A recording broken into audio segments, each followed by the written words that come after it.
Bonjour à tous, bienvenue sur la chaîne Libre Sportive. On se retrouve aujourd'hui pour un nouvel épisode de ma série d'actualités du parieur NHL. J'espère que vous allez bien.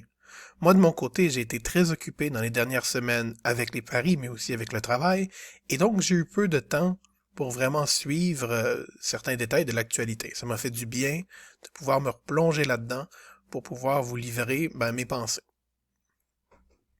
Présentement, quand je fais cette vidéo, donc le 30 mars, il y a deux équipes qui sont en chute libre, c'est-à-dire les Sabres de Buffalo et les Flyers de Philadelphie. Dans les deux cas, c'est des équipes qui ont perdu beaucoup de matchs. Les Flyers, vous le savez, je les voyais combattre pour la première place de division, alors que présentement, c'est pas le cas du tout. On va voir un petit peu plus loin. Mais bon, les Sabres, tout le monde savait que ça serait mauvais, sauf que vraiment, cette année, c'est pire que ce qu'on pensait. En fait, les Sabres aujourd'hui ont un record pour le plus grand nombre de matchs de suite sans gagner depuis le lockout, c'est-à-dire depuis la saison 2005-2006. Ça fait donc très longtemps qu'une équipe n'a pas été aussi mauvaise. Dans le cas des Flyers, comme vous pouvez le voir ici, j'ai les performances des gardiens. On a le nom de tous les gardiens de 1 à 31, donc le gardien numéro 1 de chaque équipe, et on a son pourcentage d'arrêt en haut ou en deçà de ce qui est attendu.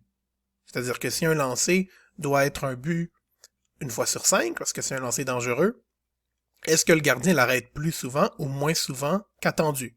Est-ce qu'un gardien laisse rentrer des buts faciles?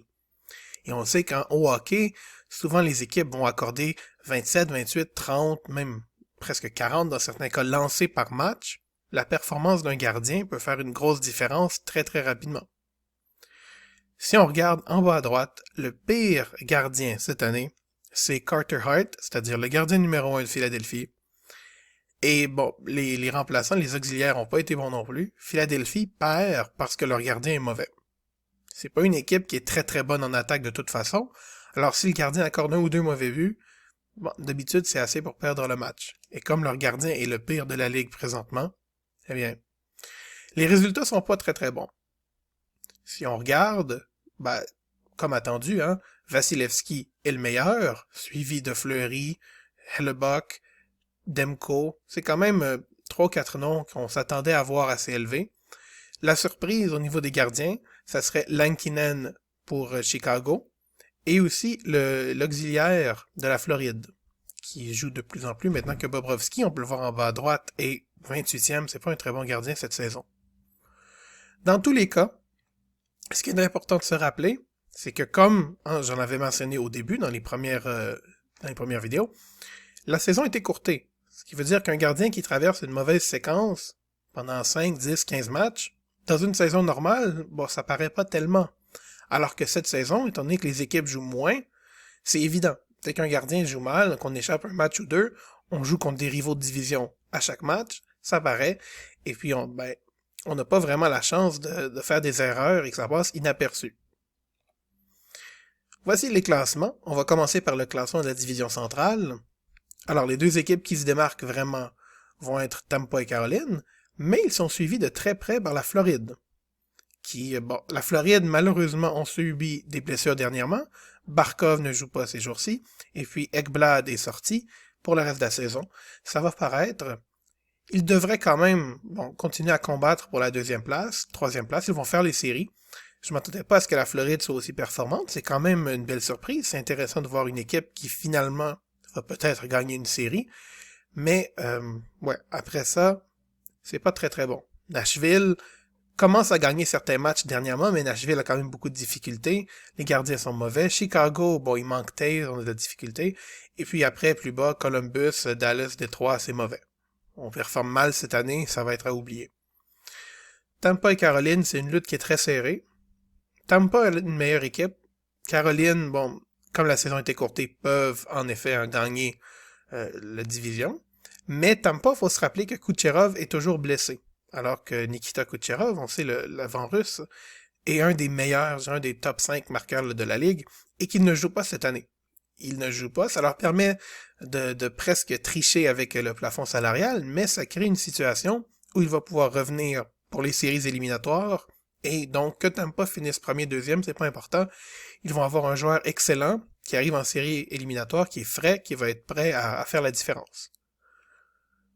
Du côté de la division Est, eh bien là, Philadelphie s'est écroulé, alors que la dernière fois que j'avais fait une vidéo, c'était dans les 2 ou 3 premiers. On peut voir que Boston aussi ont un petit peu de difficulté, mais bon, ils commencent à revenir tranquillement. Important de noter, hein, le classement, c'est pas tout, parce que Boston n'a joué que 31 matchs, alors que Pittsburgh a 36 matchs, c'est sûr qu'ils ont plus de points. Washington domine, Washington est en première place, ce qui est surprenant. Ils performent au-dessus des attentes et ils performent aussi au-dessus de ce qui serait entendu en fonction de leur performance sur la glace. C'est-à-dire que les occasions qu'ils réussissent à générer sont bonnes, mais pas assez pour être les premiers dans l'Est. Selon moi, en tout cas, la division la plus relevée. Dans la division Ouest, eh bien, sans surprise, Vegas et Colorado se disputent la première place. On s'y attendait. Vous vous rappelez que Vegas est un de mes paris à une cote de 3,1, donc bon, je suis satisfait de toujours les voir continuer à combattre pour la première place. Colorado sont très bons. Colorado sont une des équipes favorites pour gagner la coupe. La cote que j'avais sélectionnée au début de saison, je crois que c'était 9, est plus élevée que ce qui est offert présentement. Donc, bon, je suis satisfait aussi. Minnesota sont en 3e place, et pour moi, c'est quand même une certaine surprise. Je savais que Kaprizov aurait un impact, je savais que l'équipe allait peut-être être régénérée par l'arrivée comme ça d'un nouveau joueur, mais il performe très bien. Voilà. C'est pas au même niveau que Vegas ou Colorado, mais c'est quand même assez élevé pour faire les séries. Et bon, Minnesota en avait bien besoin. Finalement, la division Nord, Toronto, sans surprise, en première place toujours, même s'ils ont connu un petit passage à vide, ce qui est bon. Ils ont très bien joué, hein, ils ont créé des occasions, mais ils ont frappé le poteau, les gardiens ont été très performants contre eux. C'est pas tellement...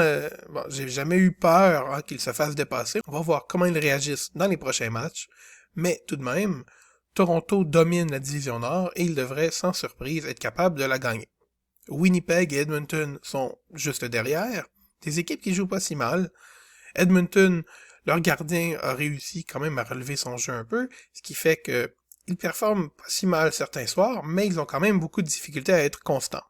Winnipeg ont été grands gagnants de l'échange avec Patrick Laine, ça les aide, mais malgré tout, ils sont quand même à un niveau en deçà de Toronto. Pour Montréal a été à l'arrêt pendant une semaine, ils vont recommencer, je crois que c'est ce samedi, ou ce dimanche. Dans les prochains jours en tout cas, ils ont eu des cas de COVID, ce qui veut dire qu'ils n'ont pas joué. Donc, ils sont aussi plus bas en fonction du nombre de matchs qu'ils ont joué, qui est inférieur, ils ont moins de points.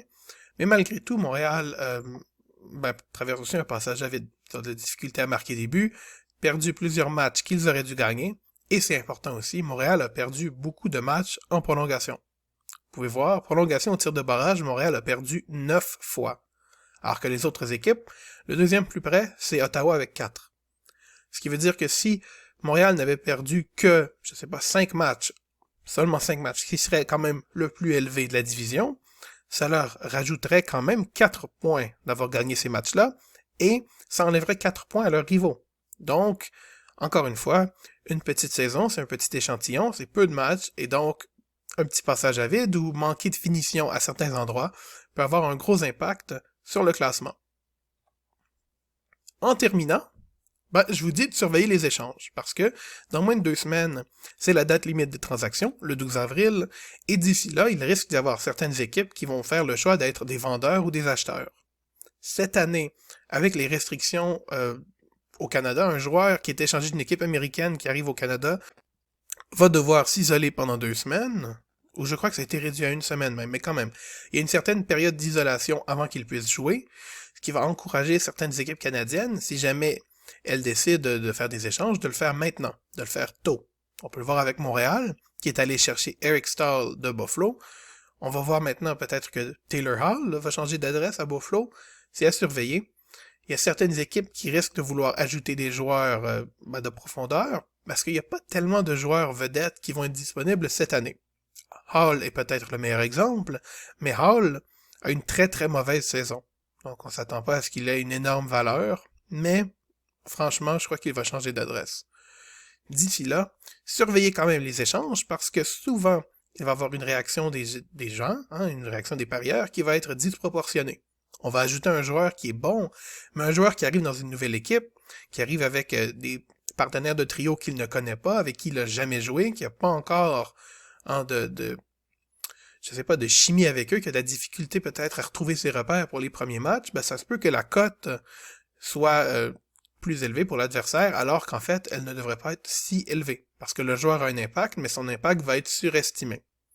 Donc, portez attention à ça.